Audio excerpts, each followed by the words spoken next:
একটা সোমবার সকাল রফিক অফিসে ঢুকতেই দেখল বসের মুখে আগুন, ঠিক যেন পান্তা ভাতে মরিচ পড়েছে। রফিক, তুমি রিপোর্টটা পাঠাওনি। এটা কি কোনো চুনোপুঁটি কোম্পানি নাকি যে সবাই ইচ্ছে মতো কাজ করবে? মি চৌধুরী গর্জে উঠলেন। রফিক কিছু বলল না, মুখ নিচু করে ডেস্কে চলে গেল।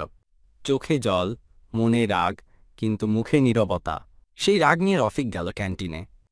এক কাপ চা আর একটু কাঁচামরিচ দিয়ে সিঙ্গারা খেলেই মেজাজ ঠান্ডা হবে এই আশায়। চাওয়ালা কালীচরণ বলল, কী রে রফিক, মুখটা এমন বেগুনের মতো কেন?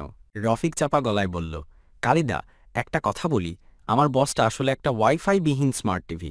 দেখতে দামি, কিন্তু কাজের কিছু না। সারাদিন শুধু কথা, ফাইল নাই, বুদ্ধি নাই, শুধু সিনার্জি ইনোভেশন বলে বাতাস গরম করে। কালীচরণ হেসে কুটিপাটি।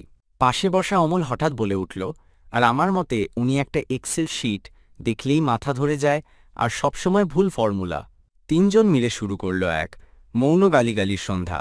কোনো খারাপ শব্দ না, কিন্তু প্রতিটা তুলনা এত ঠুকঠাক যে বস শুনলে নিজেই কনফিউজ হয়ে যেত। এইটা আমার কথা বলছে। হঠাৎ পেছন থেকে মৃদু কাশির শব্দ। খেক খেক। এত মজা লাগছে যে মনে হচ্ছে আমিও নিজের সম্পর্কে কিছু বলি। ঘুরে দেখে মি চৌধুরী দাঁড়িয়ে এক কাপ চা হাতে। সবাই মুখ হ্যাঁ, চা গলার নিচে নামছে না। চৌধুরী সাহেব হেসে বললেন, শোনো, আমিও জানি আমার কিছু সমস্যা আছে, কিন্তু তোমরা যেভাবে তুলনা করছো সেটা অনেক বেশি ক্রিয়েটিভ। কাল থেকে অফিসে তোমাদেরকে ক্রিয়েটিভ কন্টেন্ট টিমে ট্রান্সফার করছি।